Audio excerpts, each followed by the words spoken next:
کیسا لگ رہا ہے آپ کو نیا پاکستان؟ اچھا لگ رہا ہے؟ ابھی تو نیا بنے گا نا. پی ٹی آئی کو کتنے لوگوں نے ووٹ دیے؟ مائنارٹی نے 5-6 لوگ ووٹ دیے نہیں. اس کی کیا وجہ؟ بیوروکریٹ سے نہیں پوچھتے سول سروس میں. خیر ویسے میں نے پی ٹی آئی کو دیا, ان کو مسلسل دیتے آئے یار. لاسٹ ٹائم ان کو دیا تھا.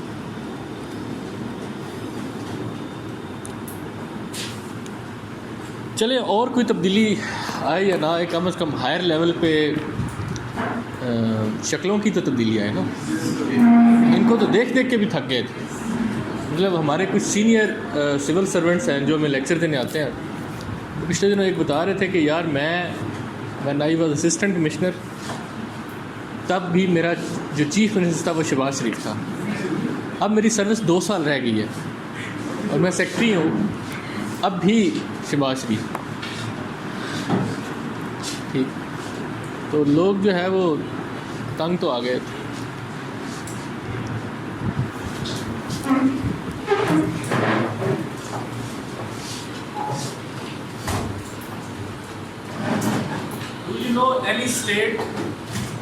Any state which has geographical structure as like Bangladesh and Pakistan. Suppose I am giving you the example of 1947, the way Pakistan was created. Geographical map of Pakistan, and there are 2 states, 2 units. One is Western unit and one is Eastern unit, and there is 1,000 mile distance between these 2 units, and in between those two units there is an enemy territory. So do you know any state? How Cuba? Kaise no? Nahi.